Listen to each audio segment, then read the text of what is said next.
लोकसभा चुनाव का केंद्र डायमंड सिटी के नाम से मशहूर सूरत शहर बन गया है।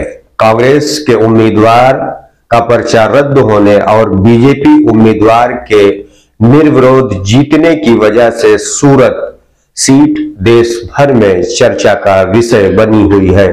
उधर सूरत में पाटीदार इलाकों में कांग्रेस उम्मीदवार के खिलाफ गुस्से का माहौल देखा जा रहा है। इसके अलावा मुकेश दलाल का इस तरह से निर्विरोध निर्वाचित होने का मुद्दा पूरे देश की मीडिया में छाया हुआ है।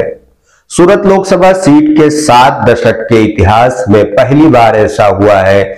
इस पूरे मामले में बीजेपी और कांग्रेस एक दूसरे पर आरोप लगा रहे हैं। उम्मीदवारी रद्द होने के बाद कांग्रेस उम्मीदवार नीलेश कुंभानी गायब हैं। 2 दिन पहले कुंभानी के घर के बाहर बैनर और पोस्टर लगाकर कांग्रेस के कार्यकर्ताओं ने विरोध प्रदर्शन किया था। वहीं आज वराछा इलाके में कांग्रेसी उम्मीदवार कुंभानी के वांटेड होने का बैनर लगाकर कुछ लोग विरोध प्रदर्शन कर रहे हैं। सूरत के दूसरे कई इलाके में भी इसी तरीके के पोस्टर लगाए गए हैं, जिसमें लोकतंत्र का हत्यारा और गद्दार कुंभानी को कहकर संबोधित किया गया है। सूरत लोकसभा चुनाव में कांग्रेस उम्मीदवार नीलेश कुंभानी का फॉर्म रद्द होने के बाद बाकी उम्मीदवारों ने भी अपनी उम्मीदवारी वापस ले ली थी, जिसके चलते बीजेपी के मुकेश दलाल को निर्विरोध घोषित कर दिया गया था। इस घटना के बाद कांग्रेस की छवि लगातार खराब हो रही है। अभी तक कांग्रेस के बड़े नेता कुंभानी के खिलाफ बोलने को तैयार नहीं है। वहीं दूसरी ओर कार्यकर्ताओं में काफी गुस्सा दिख रहा है। अफवाह ऐसी भी चल रही है कि कुंभानी किसी भी वक्त भाजपा का दामन थामकर भगवा धारण कर सकते हैं।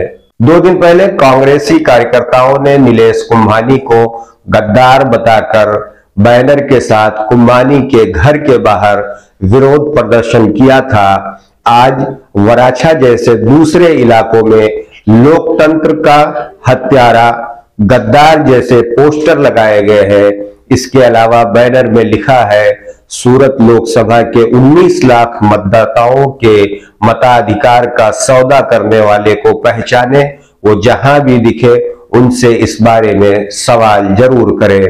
कांग्रेस उम्मीदवार का फॉर्म रद्द होने के बाद भाजपा नेता एक्टिव हो गए थे और लंबे सियासी ड्रामे के बाद भाजपा उम्मीदवार को निर्विरोध घोषित कर दिया गया था। लेकिन सवाल ये उठता है कि बीजेपी उम्मीदवार मुकेश दलाल को छोड़कर जिन 8 दूसरे उम्मीदवारों ने फॉर्म भरा था, उन्होंने अचानक फॉर्म वापस क्यों ले लिया।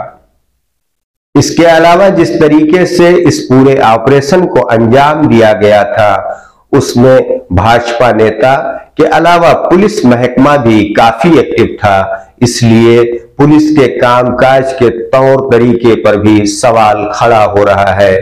इतना ही नहीं, भाजपा और कांग्रेस क्या दोनों इस पूरे मामले में मिली हुई है, ऐसा भी सवाल किया जा रहा है। क्योंकि नामांकन के वक्त जिन लोगों का फॉर्म पे साइन होता है वो पार्टी से जुड़े होते हैं, लेकिन कुंभानी के मामले में ऐसा नहीं था। उनके साथ जिन लोगों ने साइन किया था उनमें उनके एक रिश्तेदार थे, दूसरे उनके एक साथी थे। जबकि होना ये चाहिए कि पार्टी का एक कोई कार्यकर्ता डमी फॉर्म भरे, ताकि अगर जो मेन उम्मीदवार है उसका फॉर्म रद्द हो तो जो डमी उम्मीदवार है उसका फॉर्म सिलेक्ट हो जाए और वो चुनावी मैदान में उतरे। लेकिन इस पूरे मामले में ऐसा नहीं था। इसलिए सवाल कांग्रेस पर भी उठ रहा है कि क्या नामांकन के वक्त कांग्रेस इतनी बड़ी गलती कर सकती है।